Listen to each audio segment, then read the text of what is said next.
Revitalización de la iglesia, hermanos. Déjenme platicarles acerca de este tema, de qué se trata, por qué es necesario revitalizar nuestras iglesias. No hablo solamente de nosotros como iglesia local, hablo en general del cuerpo de Cristo, donde se reúne el cuerpo de Cristo, donde hay una iglesia local, un grupo de cristianos que se reúnen.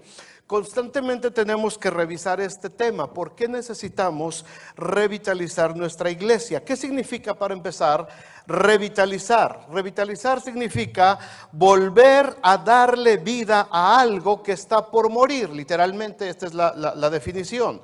Volverle a dar vida a algo que está por morir, extender una línea de vida, poder extender una línea de vida. Una línea de vida puede ser, por ejemplo, un enfermo o alguien que llega en una situación crítica a un hospital. Lo primero que hacen en el hospital es ponerle una línea de vida. Si el enfermo ha perdido mucha sangre, lo primero que hacen es ponerle una unidad de plasma. Si el enfermo está teniendo problemas de oxigenación, de que no puede respirar o un infarto, lo primero que hacen es ponerle una mascarilla de oxígeno. Esa es una línea de vida, algo que le va a ayudar a restablecer y que no se muera. Una línea de vida también es, por ejemplo, un salvavidas.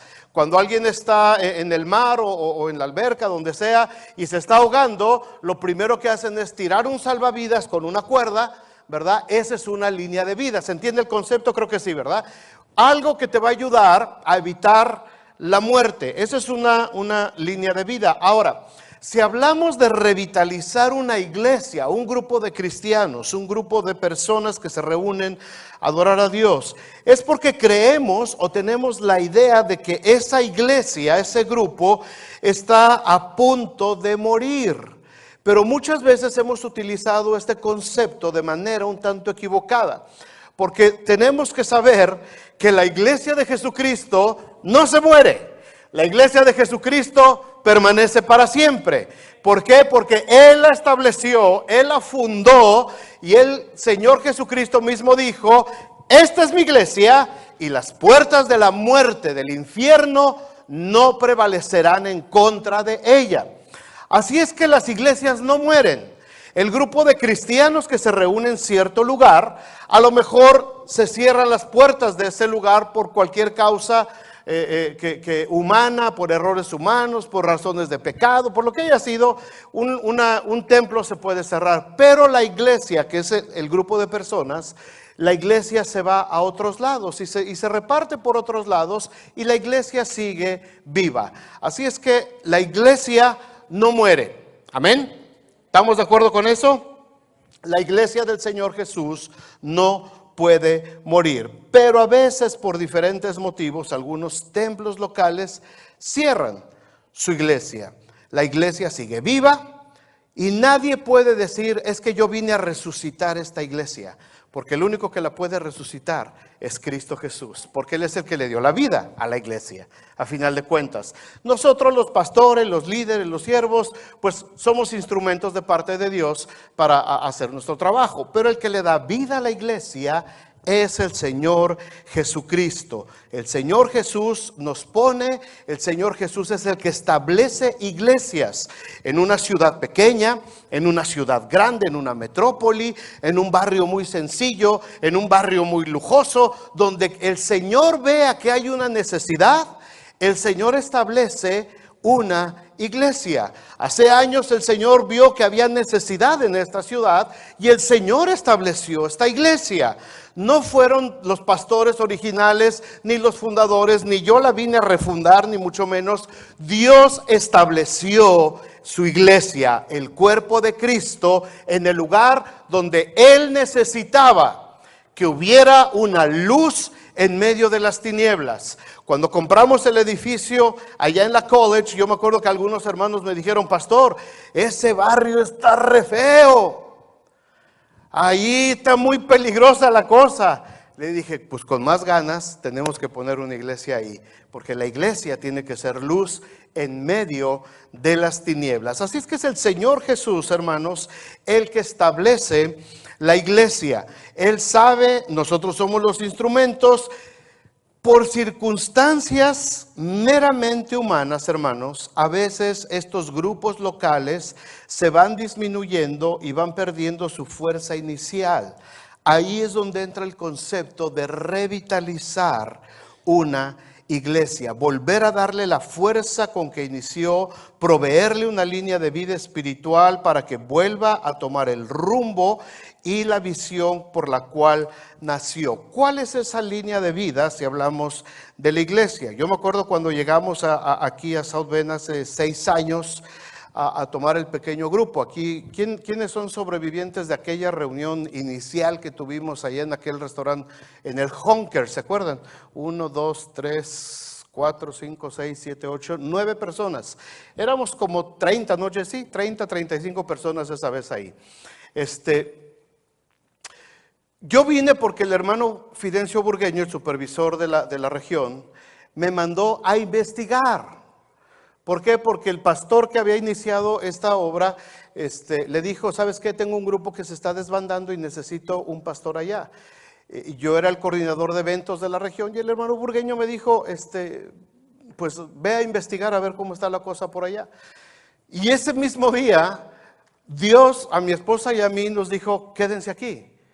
Yo nada más venía a investigar, yo no venía de pastor, yo no venía a ver otra cosa, yo no venía nada. Yo venía a investigar y a llevar un reporte a la oficina. Así es que cuando el hermano Burgueño ve, porque yo puse en Facebook, me adelanté antes de hablar con él, y en Facebook puse, pues nos vamos a quedar en South Bend, mi familia y yo vamos a tomar la iglesia que está aquí en la ciudad. Y el hermano Burgueño luego me marcó y me dice, ¿qué estás haciendo? Le digo, pues me voy a quedar. Dice, nomás te mandé a investigar. Le digo, pues ni modo, ya el Señor me habló y me dijo que me quedara, así es que me voy a quedar. Cuando Dios habla, hermanos, cuando Dios afirma, cuando Dios pone las cosas, solamente es cuestión de estar perceptivos a lo que Dios quiere hacer. Ahora, yo no venía a resucitar esa iglesia, yo no venía a resucitar nada, porque yo no tengo el poder para hacerlo. Solamente Dios lo puede hacer.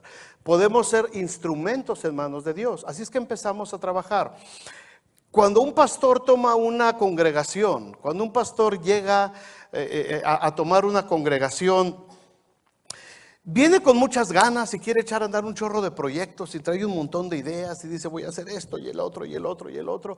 Pero cuando empezamos a trabajar nos vamos dando cuenta que muchas de esas ideas no funcionan o no prosperan. Aquí empecé yo a hacer algunos programas y me di cuenta que no estaban funcionando como deberían de funcionar. ¿Se acuerdan que hicimos células? No sé si alguien se acuerda. Empezamos con un programa de células en los hogares y yo les dije a los maestros, no quiero reuniones de convivio, no quiero comida, lo que quiero es que se predique el evangelio y que inviten gente nueva. Pero las reuniones se convirtieron en reuniones sociales y era pura comedera y se ponían de acuerdo y yo traigo los frijoles y el pozole y dije, no, así no es. Y las tuvimos que parar por un tiempo, ¿verdad? Porque no era el tiempo a lo mejor, todavía faltaba tiempo. Pero muchas veces los pastores llegamos con ese ánimo de querer hacer cambios y de querer imponer o de querer hacer diferentes cosas. Pero a lo largo del tiempo uno va entendiendo que hay un fundamento en todas las iglesias y es el mismo fundamento de los apóstoles. Y ese fundamento, hermanos, lo primero que se tiene que hacer en cualquier lugar es establecer cimientos. Este edificio está muy bonito, pero este edificio abajo tiene una cimentación. Los que saben de construcción, ¿qué pasaría si este edificio no tuviera esa cimentación? Ya no existiría, ya se hubiera venido abajo. Al primer movimiento fuerte de aire, ¡pum!, se hubiera caído como hoja de naipe, porque no tenemos una cimentación. Ahora, los que estamos aquí ahorita, ¿quién de ustedes está viendo ahorita la cimentación? Agáchense para el suelo. ¿Alguien ve los cimientos? Nadie. ¿Qué vemos? Una bonita alfombra verde, unas bancas bien cómodas como para acostarse así y echarse una siestecita. Ya les veo ganas algunos, ¿verdad? Veo una plataforma, vemos techo, vemos luces. Nadie ve el cimiento, pero el cimiento ahí está. En una iglesia, hermanos, el cimiento a veces no se ve, pero el cimiento tiene que estar. En la vida personal de cada uno, el cimiento debe de estar ahí. Y el cimiento son 3 áreas importantísimas: oración, estudio de la palabra y predicación del evangelio. Los que alcanzaron boletín, vean en la parte de enfrente, todo el tiempo hay 3 circulitos que están ahí en el boletín. Desde hace años yo les he puesto esos 3 circulitos. El énfasis de nuestra iglesia es oración, estudio de la palabra y predicación del evangelio. Ese es el fundamento. Nadie puede poner otro fundamento que ese. Si una iglesia, si la vida cristiana de cada uno de nosotros no tiene el fundamento de la oración, de la palabra y de la predicación, la casa se va a destruir, la casa se va a caer. Por eso es tan importante la vida de oración. Por eso les insistimos tanto en la lectura de la palabra. Por eso cada semana atrás del boletín les ponemos las lecturas de la semana. Yo no sé quién las esté siguiendo hasta el día de hoy, pero Marisela, ella saca las lecturas de la semana, yo las pongo en el boletín y espero que alguien se tome la molestia de ir siguiendo las lecturas de la semana. Lo que yo estoy predicando hoy, Marisela lo pone en las lecturas de la semana para la próxima semana, por si no se han dado cuenta. Y cada día vemos un área de la Biblia. Un día vemos doctrina bíblica, el otro día vemos historia, otro día vemos poesía, otro día vemos salmos, otro día vemos los evangelios, otro día vemos profecía y otro día vemos historia. Así es que esa guía de oración de lectura de la Biblia es parte del fundamento, hermanos, que debemos de tener. Y la predicación de la palabra. Todo el tiempo estamos predicando. En el cafecito se predica, en las reuniones de varones se predica. Ustedes predican y hablan a otros del amor de Dios. Así es que siempre está el fundamento. Ese es el fundamento que tenemos que tener. Ahora, vayan conmigo a 1 Corintios, por favor, capítulo 3. La primera carta de Corintios, capítulo 3, versículo 10. Pablo dice algo muy interesante respecto de este fundamento. Conforme a la gracia de Dios que me ha sido dada, dice Pablo, yo como perito arquitecto, dice, puse el fundamento, el cimiento, la base. Otro edifica encima. O sea, viene otra persona de afuera a edificar encima. Pero cada uno mire cómo sobreedifica. Los que han llegado por primera vez o los que han llegado en el tiempo que yo he estado como pastor en esta iglesia, a mí me ha tocado el privilegio de ponerles fundamento. Pero algunos que vienen ya de otras iglesias o que ya conocían del Señor antes, alguien más les puso el fundamento. Yo estoy edificando sobre ese fundamento que algunos ya tenían, pero dice aquí Pablo, cada uno, o sea, responsabilidad de cada uno de nosotros, mire cómo sobre edifica. Es decir, hay un fundamento. Yo ahorita estoy poniendo fundamentos para algunas personas nuevas y estoy edificando sobre fundamento que ya alguno más traía. Pero es la responsabilidad de cada uno de nosotros ver cómo sobre edificamos. Si tú te imaginas tu vida como una casa, ya está el cimiento, o sea, pregúntate tú mismo, ¿no? Ya está puesto el cimiento. Ya empezamos a edificar lo que se llama la obra negra, o ya estás sobreedificando, ya estás poniéndole lucecitas y ya pintaste, ya estás alfombrando, ya estás decorando tu vida espiritual. ¿Cómo estamos poniendo el fundamento? Así es que estos 3 elementos son, pero déjenme decirles rápidamente, aparte de este fundamento, ¿estamos de acuerdo en esto? ¿Sí? Oración, estudio de la palabra y predicación. Ese es el fundamento. Eso no está en discusión, ni se pone en tela de juicio. Ese es el fundamento de toda iglesia y de todo cristiano. Pero sobre ese fundamento hay una serie de procesos que se tienen que empezar a llevar en nuestra vida a cabo para que podamos tener un sentido, como les dije al principio, de revitalización. La iglesia tiene que estar inmersa en estos procesos y la vida de cada uno de nosotros tiene que estar metida en estos procesos para revitalizar la iglesia y revitalizar nuestra vida personal.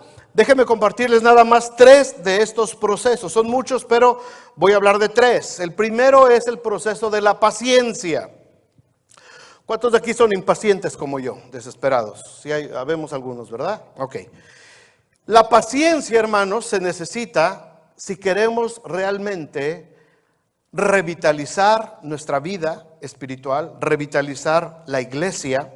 Necesitamos aprender la paciencia. Salmo 40. El Salmo 40, los primeros 3 versículos, dice: pacientemente esperé. ¿A quién? Ok, ¿a quién? Pacientemente esperé a Jehová. Se inclinó a mí, oyó mi clamor y me hizo sacar del pozo de la desesperación, del lodo cenagoso. Puso mis pies sobre peña y enderezó mis pasos. Puso luego en mi boca cántico nuevo, alabanza a nuestro Dios. Verán esto muchos y temerán y confiarán en el Señor. Este salmo cobra particular importancia para poder hablar de este tema de revitalizar una iglesia que ha perdido su fuerza, o la vida de cualquier cristiano que está perdiendo su fuerza. No habla de un toque milagroso como lo vemos en los evangelios. A veces venía un ciego, leemos en los evangelios, ¿y qué hacía Jesús? Ponía las manos sobre el ciego y el ciego en ese momento recobraba la vista. Venía un leproso y el Señor ponía sus manos sobre el leproso y al instante la lepra le dejó, dicen los evangelios, ¿verdad? Y llegaba, ¿y qué tiene tu hijo? No, pues está sordo. Y dice que Jesús le ponía sus dedos en los oídos y ¡pum! El niño podía empezar a escuchar. Esos son toques milagrosos cuando el Señor opera. Pero aquí estamos hablando de un proceso. No es algo que si yo les digo vengan al frente, voy a orar por ustedes y ya van a salir bien pacientes. No, no se da así. Es un proceso que tenemos que ir aprendiendo. Es un proceso que lleva tiempo de que lo podamos nosotros poner en práctica. Y fíjense cómo va el proceso en estos versículos, desde el versículo 1. Primero dice que tenemos que esperar, ¿verdad? Hay que esperar, hay que saber esperar los tiempos. Dios sabe cuáles son los tiempos, no nuestro tiempo, no en nuestra desesperación, sino cuando Dios empieza a abrir las puertas correctas. 2, el Señor se inclina.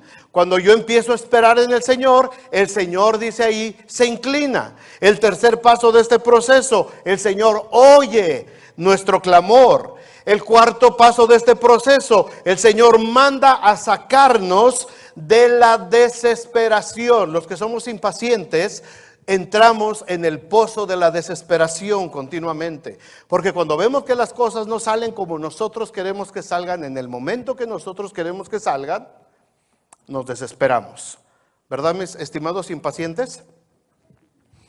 Nos desesperamos. Entonces dice aquí, el Señor nos hace sacar de la desesperación. Número 5, nos quita el lodo que nos impedía movernos. Aquí el salmista habla de lodo cenagoso. ¿Alguien sabe cómo funcionan las arenas movedizas?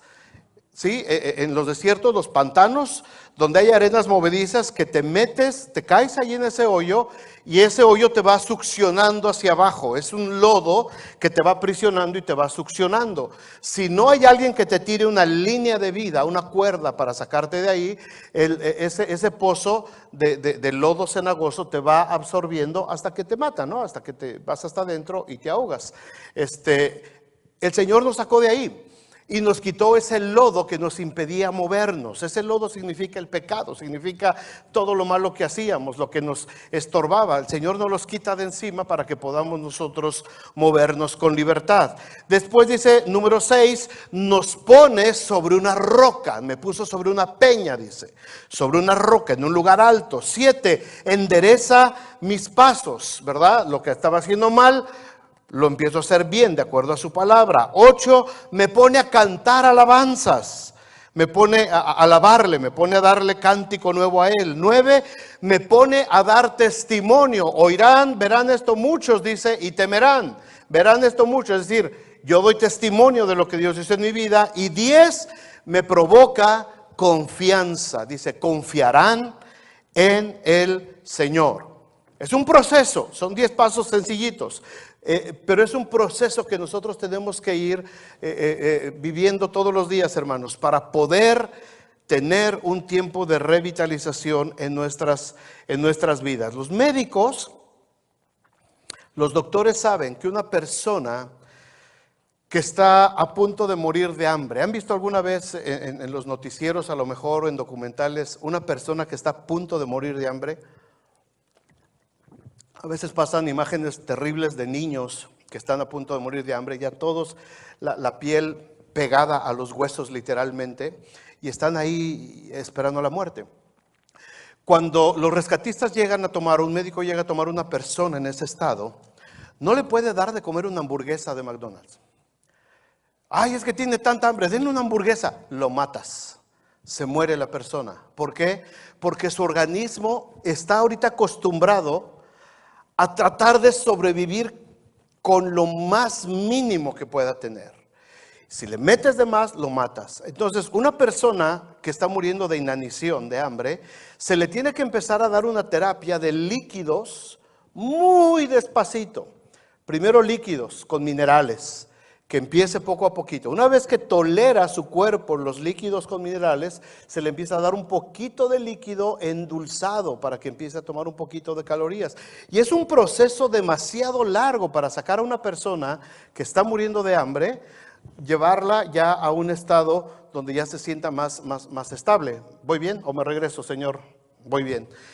No es tan fácil, no es tan fácil. No es que ves a alguien que está muriendo de hambre y le das un taco de carne asada, ¿no? Con cilantro, cebolla y salsita. No, lo matas. Es un proceso muy peligroso, porque si las dosis, si el suero que le ponen, tantito está pasado de minerales o tantito está pasado de dulce, la persona entra en un shock anafiláctico y acaba de morir. Entonces, es muy delicado tratar a una persona que está muriendo de hambre. Es muy delicado tratar a un cristiano que está muriendo de hambre espiritual. Es muy delicado tratar una iglesia que está muriendo porque perdió su fuerza inicial. Es muy delicado tratar a este tipo de personas. Ojo, paciencia no significa pasividad. Díganlo conmigo, paciencia no significa pasividad. Es que ya me estoy volviendo muy paciente. Aquí espero a ver. Ay, cuando quieras, Dios, ahí me avisas. Aquí me quedo. Paciencia no significa quedarse con los brazos cruzados, esperando a que Dios resuelva todos nuestros problemas. Paciencia significa esperar en Dios, pero mientras espero en Dios, yo sigo trabajando, sigo desarrollando, sigo tocando puertas que en un momento se van a abrir, sigo sembrando la palabra de Dios, sigo sembrando buenas obras, sigo sembrando buenas acciones, sigo sembrando en la gente, sigo sembrando en mi comunidad, para cuando sea la voluntad de Dios, entonces el Señor abrirá las puertas que sean necesarias.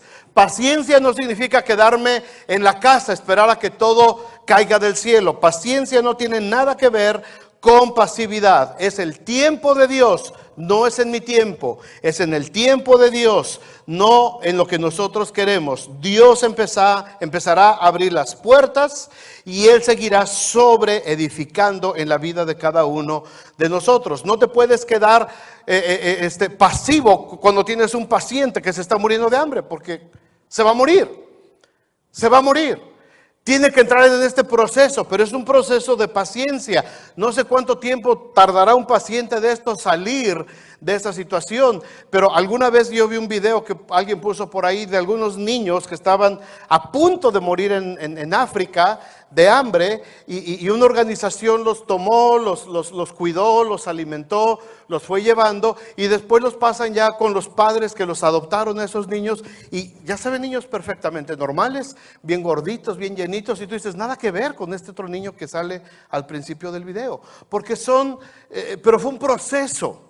No fue inmediatamente, no le dieron un chocomil y el niño volvió otra vez a la vida. Fue un proceso que tuvo que seguir la persona que lo empezó a tratar. Tenemos que seguir orando, tenemos que seguir predicando, seguimos escudriñando la Escritura, seguimos desarrollando líderes, seguimos tocando puertas de oportunidad, y en el tiempo de Dios esas puertas, esa siembra empieza a dar resultados y el paciente se empieza a nutrir y ya no estará más en una situación de peligro de muerte. ¿Sí me entienden esto, hermanos? Quizás algunos de ustedes se han sentido así como alguna vez en su vida así como que desanimado, como que ya la iglesia, como que Dios ya se olvidó de mí y siente que se va muriendo. Eso llega a pasar en la vida cristiana y les llega a pasar a iglesias enteras. Hay iglesias enteras que empiezan a entrar en ese proceso. Ya no están a gusto con el pastor, ni el pastor con las ovejas, y ya como que ya nomás van pues por ir, y poco a poquito ya faltó uno, y ya faltó el otro, y ya faltó el otro, y de pronto pum, pum, pum, pum, se va quedando el grupito ya muriendo de hambre, de inanición, y necesita entonces una línea de vida que pueda revitalizar esa iglesia. El segundo proceso, después de la paciencia, el segundo proceso es desarrollar una visión de comunidad. Es aprender a desarrollar una visión de comunidad. Una iglesia que ya tiene el fundamento de la oración, del estudio de la palabra, que está predicando, una vez que se siente con fuerzas suficientes, debe de empezar a pensar en la comunidad en la que fue establecida por Dios. Y aquí podemos ir al origen de la iglesia, en el capítulo 2 del libro de Hechos.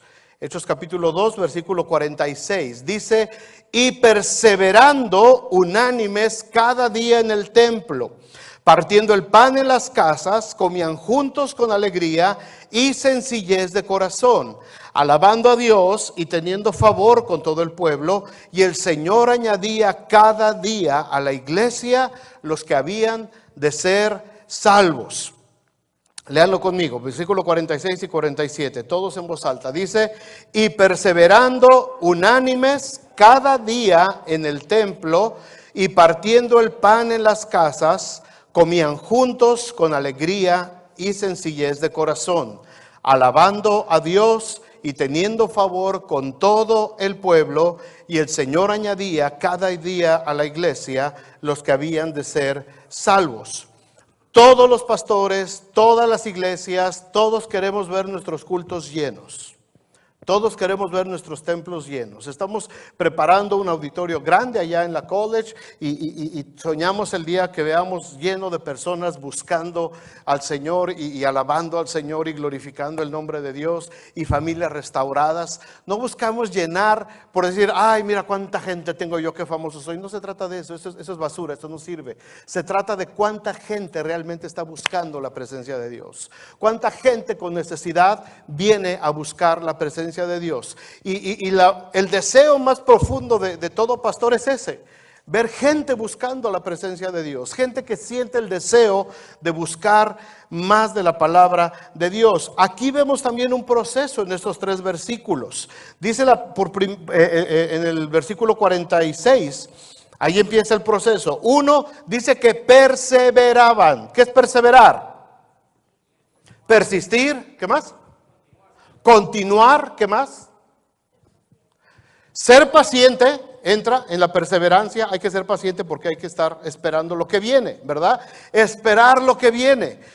No sabemos qué es lo que va a suceder, pero tenemos que perseverar. Un atleta se tiene que estar preparando. No sabe si va a ganar o si va a perder, pero él se tiene que preparar y perseverar en la meta.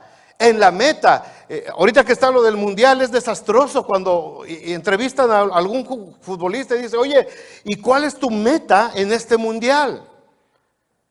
Y dice, pues ojalá podamos pasar la primera fase de grupo. No. ¿Para qué van? ¿Para qué van? O sea, si no van con la mentalidad de que vamos por la Copa Mundial.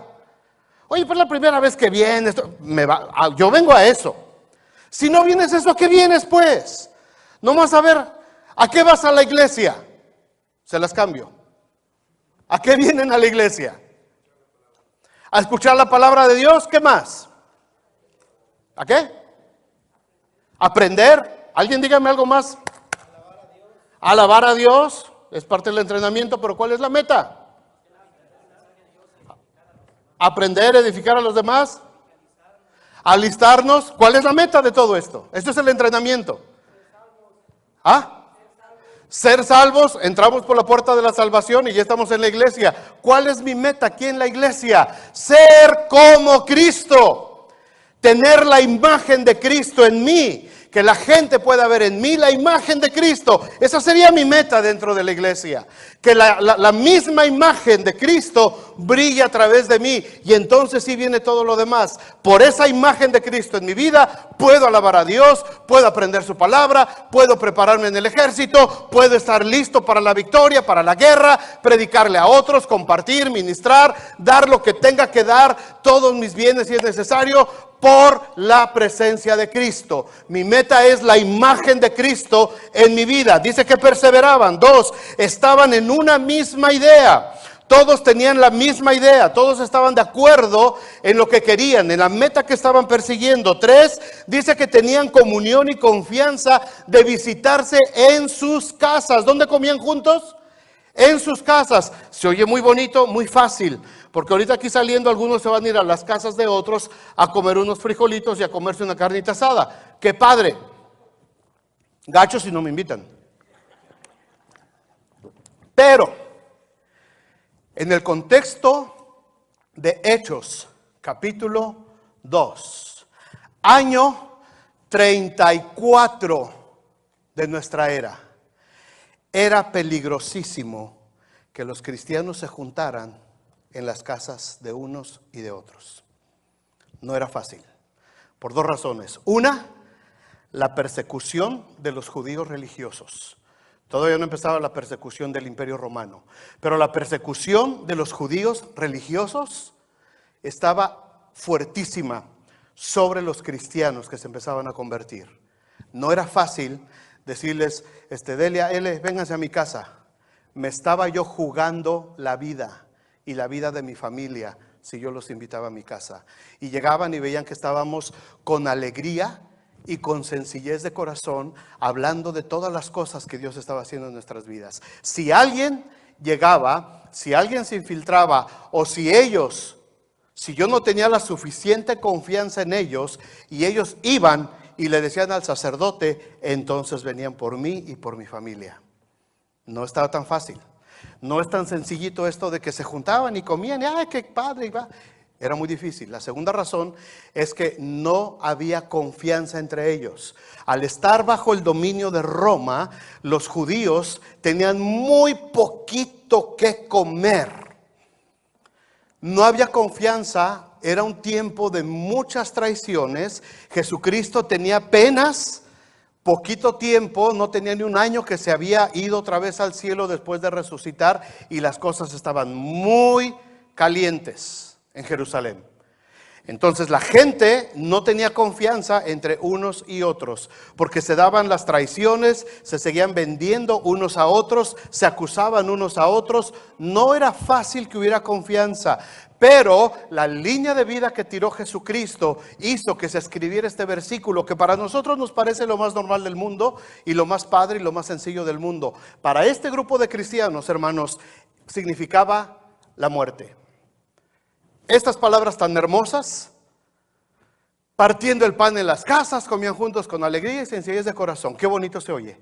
Estos hermanos se estaban jugando la vida. ¿Se dan cuenta? No era tan fácil, pero este es el proceso. 1, perseveraban. 2, estaban en una misma idea. 3, tenían comunión y confianza de visitarse en sus casas. 4, eran sencillos y humildes. No tenían pretensiones, no tenían nada de qué presumir, eran como eran transparentes. Número 5, alababan a Dios. Número 6, el pueblo les tenía respeto. Dice ahí, teniendo favor con el pueblo. El pueblo reconocía que ellos eran personas buenas, que eran personas honestas, que eran personas dignas de confianza, y la consecuencia, el fin de este proceso es que el Señor añadía cada día a la iglesia a los que habían de ser salvos. Amén. ¿Quién añade a la iglesia? ¿El pastor? ¿Los líderes? ¿Ustedes? ¿Cómo llegaron los hermanos que tienen poco tiempo, que apenas empiezan a llegar a la iglesia y a conocer del Señor y a gozarse con el Señor? ¿Cómo llegaron acá? Ah, es que yo los invité. No, no, papacito, no, mamacita. Fue Dios. No te cuelgues coronas que no son tuyas. Fue Dios. Fue Dios que los puso en tu camino y te usó para que le dijeras a esas personas: ¿sabes qué? Tu problema tiene solución, y la solución se llama Jesucristo, el Hijo de Dios, en tu vida. Y yo conozco un lugar donde se habla acerca de esa solución para tu vida. Y llegamos a los pies de Cristo y venimos a conocer del Señor. Y venimos porque el Señor es el que añade cada día a la iglesia a los que han de ser salvos, cuando está el fundamento puesto: la oración, la palabra y la predicación. Hay un fundamento, entonces se da el proceso de la salvación. Este proceso no tiene que ver, le estoy hablando de la visión de comunidad. Es Dios el que manda, es Dios el que envía a la gente. Cuando desarrollamos una visión de comunidad, hermanos, de poder tener el favor del pueblo, es importantísimo para una iglesia, que una iglesia vuelva a recobrar su fuerza y su propósito. Hay muchas maneras de involucrarse en la comunidad. Muchos pastores de nuestra región, de allá de Texas, de diferentes ciudades, nos llevan muchos años de ventaja en esto. Hay pastores, hay iglesias que tienen sus propias estaciones de radio y están predicando 24 horas al día en sus estaciones de radio locales. Hay iglesias que tienen escuelas dentro de sus instalaciones, escuelas cristianas para enseñar a sus niños ahí. Hay orquestas. Esto que estamos haciendo de la orquesta, no crean que estamos inventando el hilo negro. Y hay iglesias que tienen orquestas dentro de sus templos en sus tiempos de alabanza. Hay gente que está muy involucrada en su comunidad. El pastor Eliezer Bonilla, que ya lo van a conocer algún día, él tiene mucha relación con la alcaldesa de la ciudad de San Antonio, Texas, y él es parte de todo el movimiento ahí. Ahora, esto no significa que tenemos que volvernos activistas políticos. Dios nos está empezando a abrir aquí puertas, ahora después de algunos años, y Paul ha sido testigo de esto y ha sido el instrumento de parte de Dios. ¿Se acuerdan que estuvo hace poco aquí el jefe de la policía hablándonos a nosotros del plan que ellos tienen para la ciudad y todo lo que están haciendo? El alcalde nos ha invitado algunas ocasiones a su oficina para ver qué es lo que podemos, qué necesitamos y todo eso. Y están todos los líderes de diferentes iglesias y líderes de la comunidad. Y el alcalde empieza a preguntar: ¿qué puede hacer la ciudad por ustedes? Ese día yo dije: llegó Navidad, aquí le vi cara de Santa Claus al alcalde, aunque está flaquito. Y empezó a preguntar, y varios empezaron a decir: pues necesitamos más seguridad, necesitamos más policías, necesitamos las calles que nos las arreglen, y todos iban pidiendo. Y ya cuando venía para mí, yo dije: ahorita yo voy a pedir, no, hombre. Y cuando me llega, me dice: ¿y ustedes qué necesitan? Le digo: yo quiero saber en qué podemos ayudar como iglesia a la comunidad. Y después me quedé acá y dije: ¿qué dije? No pedí, ofrecí, fue Dios. Y el alcalde se sintió muy honrado de que una iglesia hispana se preocupara por qué podemos hacer por nuestra comunidad. Y pareciera que todo terminó ahí, pero a partir de ahí se empezaron a abrir muchas puertas. Muchas puertas. Hace 8 días estuvo aquí esta muchacha Angie González hablándonos de lo que quiere hacer la ciudad con la gente que quiere estudiar. Y ahorita tenemos otro plan pendiente que esta semana lo vamos a ver. Ojalá la próxima semana ya les demos buenas noticias. Pero hay un proyecto que la ciudad, el mayor, está haciendo con Walmart y con Google, y quiere que nosotros seamos parte de eso. ¿Por qué? Porque Dios está abriendo puertas. Esto no pudo haber sucedido hace 6 años porque no estábamos listos. Pero ahorita Dios empieza a abrir puertas. Dios empieza a darnos los frutos de la cosecha que hemos estado haciendo. Así es que cuando nosotros, hermanos, tenemos una visión de comunidad, y yo les he dicho mucho, ese edificio, hermanos, tiene que bendecir a nuestra comunidad. Ese edificio tiene que convertirse en algo que la comunidad se pueda sentir honrada de tener a Vida Nueva South Bend ahí en ese lugar donde estamos. donde estamos haciendo ahorita la rampa esa que colaron esta semana, me han preguntado muchos, ¿y el resto de esto qué va a ser? Porque esto no tiene pastito como el otro lado bonito. Le dije, porque ese es un patio, le dije a alguien, va a ser un patio y vamos a poner un fire pit ahí en medio. Y me dio mucho gusto que esta persona la captó rapidito y me dijo, oye, pero en invierno se te va a llenar aquí de homeless, que van a querer calentarse. Ese es el propósito, porque nosotros vamos a hacer la diferencia con esas personas que tienen necesidad. Y muchos de ustedes van a ir a darles de comer a esos que lleguen a buscar un poquito de calorcito en ese fire pit. ¿Qué tal? Qué animados están. Y tenemos que hacer la diferencia.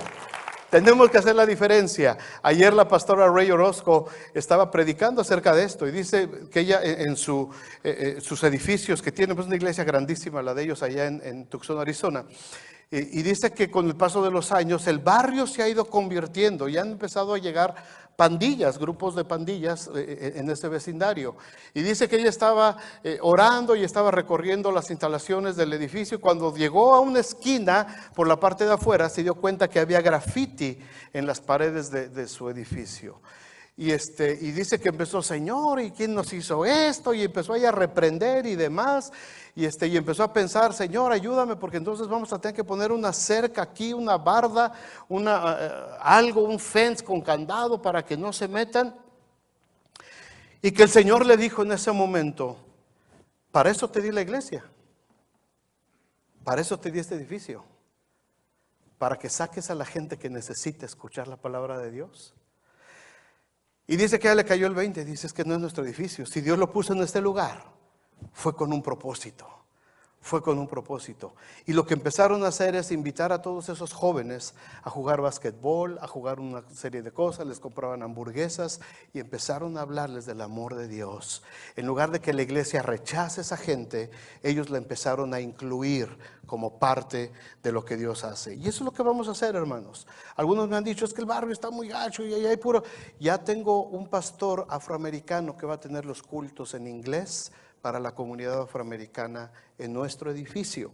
Y lo vamos a compartir y vamos a ser inclusivos, porque nosotros sabemos lo que se siente la discriminación, ¿a poco no? Pero nosotros no vamos a actuar así. Nosotros vamos a bendecir. Tenemos que tener una visión de comunidad. Vamos a bendecir a nuestra comunidad.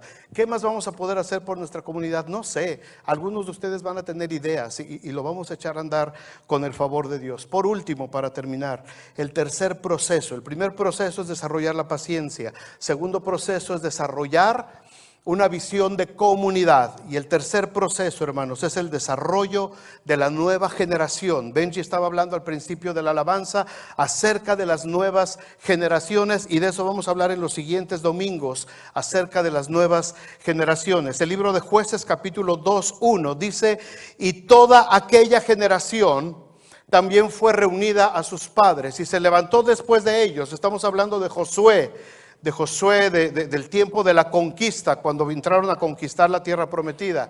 Y se levantó después de ellos otra generación que no conocía a Jehová ni la obra que él había hecho por Israel. Este es uno de los versículos más tristes, hermanos, de la Biblia. Es un versículo que toda la vida a mí me ha causado mucho conflicto. ¿Cómo es posible que el gran Josué, el gran conquistador, el que formó a toda la nación de Israel a dar vueltas alrededor de Jericó con trompetas por 7 días, y el último día sonaron las trompetas y los muros se cayeron y todo el pueblo de Israel cayó encima de los habitantes de Jericó y los destruyeron y conquistaron la ciudad y empezaron a conquistar y a conquistar y a conquistar y repartieron toda la tierra de Canaán que Dios le había prometido a Abraham y a su descendencia que se la daría? ¿Cómo es posible que después de ellos se levanta una generación que no conocía a Jehová, ni la obra que el Señor había hecho por Israel? Ninguna iglesia podrá volver a la vida si no establece un plan de desarrollo para la nueva generación, hermanos. Las grandes iglesias denominacionales, y ustedes conocen algunas aquí en nuestra propia ciudad. Grandes iglesias denominacionales que en los años 40, 50, 60 estaban a reventar de gente, hoy están cerradas vendiendo los edificios. Algunas ni las pueden vender y se quedan los edificios abandonados ahí de las iglesias. ¿Qué pasó? ¿Dónde está la nueva generación?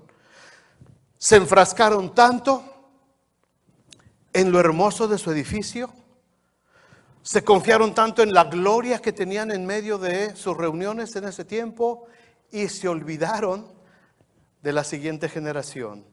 Se olvidaron de los niños. Hoy en día hay iglesias, y esto pasa, y lo he visto y pastores me lo han platicado dentro de nuestra región, donde estamos como iglesia de Dios. Iglesias que mientras la gente adulta se queda a escuchar la predicación ungida del pastor, los niños están allá afuera viendo una película de Walt Disney. ¿Cómo estamos preparando a la nueva generación? Yo le doy gracias y bendigo la vida de cada uno de nuestros maestros que tenemos aquí, hermanos. Porque eso que está pasando ahorita ya en nuestros salones de clases, eso que está pasando ahí en el gimnasio, hermanos, ese es el verdadero taller del alfarero. Ahí es donde se está dando forma a cada uno de esos niños. Los que estamos aquí, las vasijas que ya estamos aquí, ya estamos así como ya quedamos. Algunos todos deformes, ¿verdad? Algunas vasijas panzonas, algunas vasijas todavía. Gloria a Dios nos usa de esa manera. Pero las perfectas vasijas, hermanos, están ahorita en el taller del maestro, en esos salones de clases, en ese cunero. Ahí están ahorita las vasijas empezándose a formar. Y en este proceso van a ser unas vasijas, hermanos, perfectas. Y yo les pido en el nombre de Jesús, no perdamos de vista todo lo que tengamos que hacer por esta nueva generación, por estos nuevos niños y niñas que están aquí, por nuestros adolescentes, por nuestro grupo de la CIA, aún por los que tienen hormita ahorita, que son los jóvenes adultos allá afuera, hermanos. Todos tenemos que ver por ellos, porque si no, este versículo se va a convertir en una realidad aquí en nuestra ciudad. Y a mí me daría mucho miedo que este versículo fuera una realidad aquí. Las hermanas de Cunero, yo me acuerdo hace unos años cuando les empecé a dar entrenamiento para trabajar en el Cunero, me decían: pastor, ¿pero cómo le vamos a leer la historia bíblica al bebé? Tiene un mes el bebé, está ahí acostadito. ¿Cómo? Yo les dije: oren por ellos, bendíganlos, léanles su lección bíblica que les toca. Y las hermanas no me captaban. Dice: pues es que no me entienden. ¿Y quién te dijo que no entienden? El Espíritu de Dios está ahí. Los niños tienen espíritu. Y yo se los he dicho otras veces: el espíritu no tiene edad. No tiene edad. Los bebés de Cunero no tienen un espiritito y nosotros un espiritote. El espíritu es el mismo. Al profeta Jeremías le dijo Dios: desde el vientre de tu madre te conocí y te puse nombre y te aparté para que fueras a las naciones. Desde el vientre de su madre ya había una relación con Dios del profeta Jeremías. Mi embrión vieron tus ojos, dice el salmista. Dios habla al corazón de los niños. Cuando oramos con ellos, cuando les leemos la palabra de Dios, los bebecitos desde el vientre, y en el cunero con mayor razón, su espíritu empieza a recibir. El espíritu de ellos empieza a ser ministrado. Su espíritu es bendecido. Aunque tú lo veas que está, aunque lo veas con el pañalito todo mojado, su espíritu está recibiendo y está en contacto con el Espíritu Santo de Dios, y lo está ministrando y lo está sustentando y lo está revitalizando. Y así como él toma su mamilita y la leche lo está alimentando, la palabra de Dios que les hablamos en ese cunero, la palabra de Dios los está alimentando en su espíritu. Cuando esos niños empiecen a crecer, vamos a ver una diferencia tremenda en esta sección. Y cuando estos empiecen a crecer en ese proceso, vamos a ver una diferencia tremenda aquí. Y cuando estos sigan creciendo, vamos a ver una diferencia tremenda aquí detrás de este púlpito. ¿Por qué? Porque es un proceso a la nueva generación. Sería espantoso que alguien, porque yo sé que en el cielo se está escribiendo, hermanos, la historia.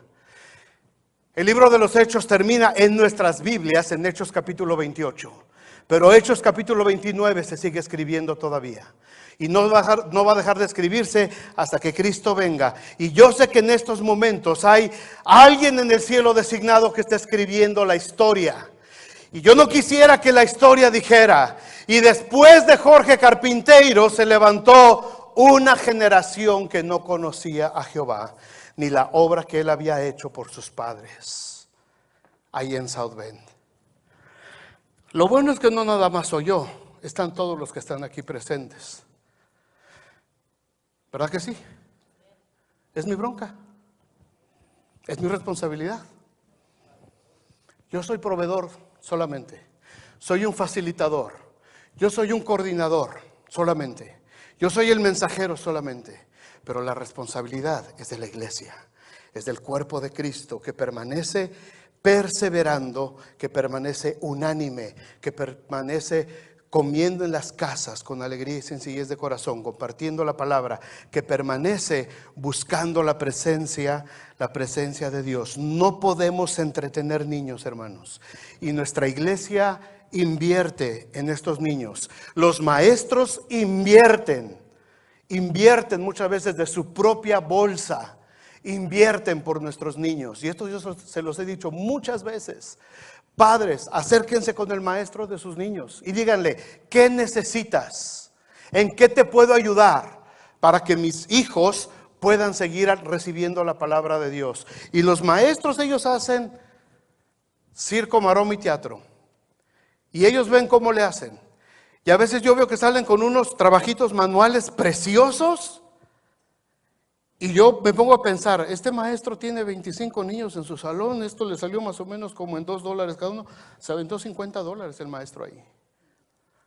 Y muchas veces ni siquiera, gracias maestro. Sale el niño, mira papá lo que dice, mira papá lo que dice. Ah, qué chido. Y ni un gracias al maestro. No lo necesitan, por supuesto, no necesitan las gracias, ni necesitan que nosotros les demos. Dios los ha bendecido como no tiene una idea. Los que están aquí, que son maestros que no fueron hoy a clase, ustedes lo saben, hermanos. Dios bendice de una manera tremenda. Y no hay mayor bendición para un maestro que ver el rostro sonriente de un niño, que ver un niño que se sabe su versículo bíblico de memoria, que ver un niño que llega con su mochilita y saca su Biblia. Todavía no sabe ni leer la hormiguita, pero ya sale con su Biblia. Hermanos, ese niñito con su bibliecita que todavía ni siquiera la sabe leer, no sabe dónde está derecho ni al revés, ese niño un día va a estar aquí atrás predicando e impartiendo la enseñanza a otra nueva generación, porque Dios así actúa, pero es responsabilidad de la iglesia ver por los que tenemos más adelante de nosotros. La única hora que tenemos, y esto yo se los he dicho a los maestros, tenemos una hora los domingos, que ya está por acabar, por cierto. Tenemos una hora los domingos para impactar la vida de los niños. Una hora a la semana, porque no tenemos culto entre semana. Una hora para que los niños aprendan a orar, aprendan su versículo bíblico y reciban una lección de escuela dominical que puede transformar sus vidas. Una hora en contra de 40, 50 o 60 horas. Donde el mundo, el diablo, les está mandando un ataque implacable para destruir sus mentes. Donde les están hablando que ellos pueden decidir si quieren ser hombres o mujeres, o si quieren ser los dos, una combinación de los dos. Les están hablando de que las drogas, a lo mejor la marihuana no es tan mala como lo han dicho siempre, y a lo mejor la podemos usar. Les están hablando de cómo poder ganar dinero fácil y rápido sin que tengan que trabajar mucho. Les están hablando de violencia, y ahí están atorados los niñitos en los videojuegos, matando y matando gente. Y salen por ahí unos campesinos y ay, me llevé otros que no eran, pero y ahí están horas y horas y horas expuesta su mente en contra de una hora que tenemos para sembrar la palabra de Dios. Una hora. Yo les he dicho a los maestros, cuenten, vamos a partir de la base que en sus casas Los papás no se preocupan por tener un tiempo de estudio bíblico y de oración con sus hijos. Los que lo tengan, qué bueno. Ya será sobre edificar sobre algo. Y yo les he dicho a los maestros, ustedes tienen que partir de la base en que en la casa no van a tener contacto con la palabra de Dios. Así es que tenemos que aprovechar la única hora que tenemos a la semana. Y no es fácil. No es fácil, porque aparte los maestros tienen que estar ahí a veces incómodos en los salones, los grupos muy grandes están incómodos, a veces está el calor, y pobres, pero ahí están los maestros. Y yo se los he insistido esto, hermanos, agradézcanle por favor a los maestros, denle gracias a los maestros. Como les digo, no es que ellos lo necesiten, pero nosotros sí lo necesitamos.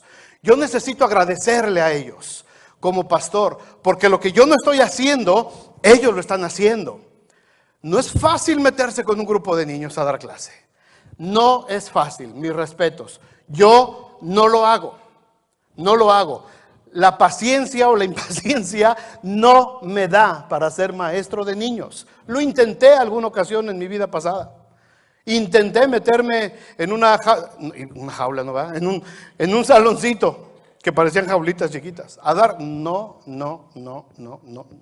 puedo. No puedo. Gracias a Dios por los que sí, Dios los ha equipado para hacer eso. Y de veras, hermanos, tenemos que ser muy agradecidos con los que lo están haciendo y con los que lo van a hacer todavía más adelante. No hay vida, hermanos, en una iglesia si no hay una nueva generación preparándose para recibir a Cristo en las nubes. Yo no sé si nosotros vamos a recibir a Cristo en las nubes. Yo no sé. Yo no sé si va a ser la generación de estos niños la que va a recibir a Cristo en las nubes, o la generación que está ahorita en el cunero la que va a recibir a Cristo en las nubes. Yo no sé. O van a ser los nietos de los que están ahorita en el cunero. No sabemos. Lo que sí sé es que tenemos que dejar en nuestro tiempo una generación lista para recibir a Cristo en las nubes. Y si a ellos no les toca, ellos van a tener el fundamento necesario para levantar otra generación que esté preparada para recibir a Cristo en las nubes. Así se desarrolla la iglesia. Eso ha sido la historia de la iglesia por 2000 años. Por 2000 años. La iglesia donde Dios la haya puesto, en cualquier lugar, ciudades grandes, ciudades pequeñas, pueblos, vecindarios pobres, vecindarios ricos, donde sea que Dios haya establecido una iglesia que haya decidido buscar la presencia de Dios, tiene que entrar en un proceso de revitalización de parte de Dios. Darle gracias a Dios por lo que ya está y seguir avanzando en lo que todavía nos falta. Una parte importante, vente Benji, hoy está mermado el grupo de alabanza, pero vénganse por favor muchachos, vamos a terminar. Una parte muy importante, hermanos, y espero que reciban esto también con mucha madurez. Una parte muy importante de revitalizar una iglesia es reconocer que muchas veces nos hemos equivocado y corregir el rumbo. Nadie está exento de equivocarse. Y muchas veces en la iglesia hay gente que ha sido lastimada por la misma iglesia. Y si se acuerdan, hace 6 años cuando yo llegué les dije, queremos empezar un proceso de restauración y de sanidad con la gente que fue lastimada por alguna razón en la iglesia. Porque a veces tenemos esas heridas abiertas, a veces todavía tenemos ese tiempo de recuerdos donde Dios todavía está tratando con nosotros en algunas áreas. Los pastores también dañamos gente. No solamente la gente se daña entre unos y otros, los pastores también nos equivocamos. Y muchas veces, consciente o inconscientemente, dañamos muchas veces también a la gente. Una palabra maldicha, una broma maldicha en un momento dado, algo que haya pasado, y también podemos dañar gente. Y muchas veces hay gente dentro de las iglesias, hermanos, que está pasando por un proceso todavía de dolor, por algo que sucedió, por algo que le pasó. Alguien le defraudó, alguien dijo algo que no tenía que decir, y ahí está el dolor. Lo más importante es sanar. Tenemos que sanar esas heridas. Y aquí ahorita hay alguien, hermanos, que yo de alguna manera les haya ofendido. Les pido perdón en el nombre de Jesús. Yo tuve que ser confrontado con la palabra de Dios.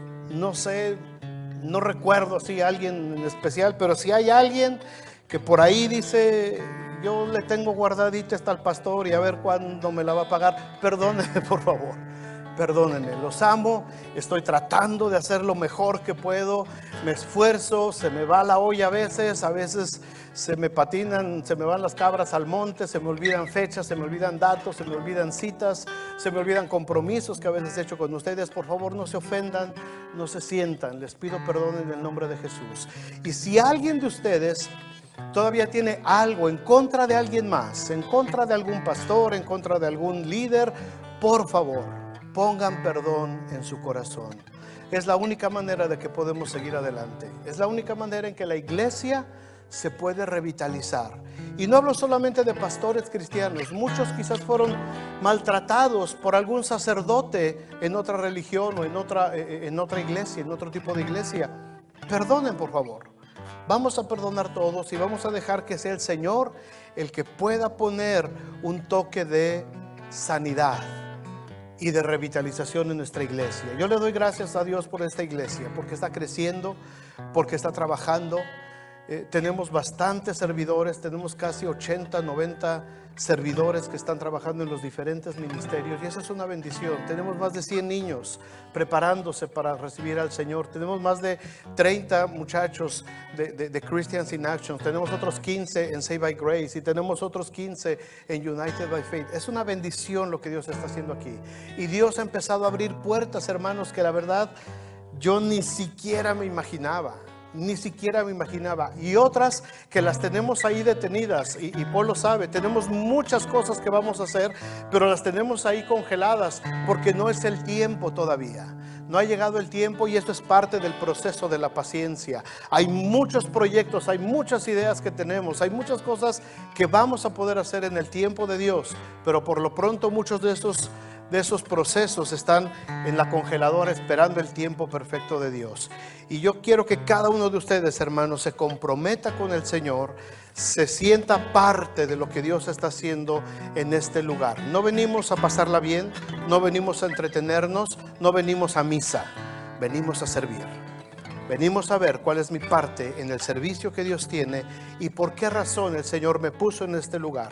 Había un himno muy antiguo que decía: brilla en el sitio donde estés. Zaira se ha de acordar de ese himno a lo mejor, ¿verdad? Brilla en el sitio donde estés. Decía: nunca esperes el momento de una grande acción, ni que lejos pueda ir tu luz.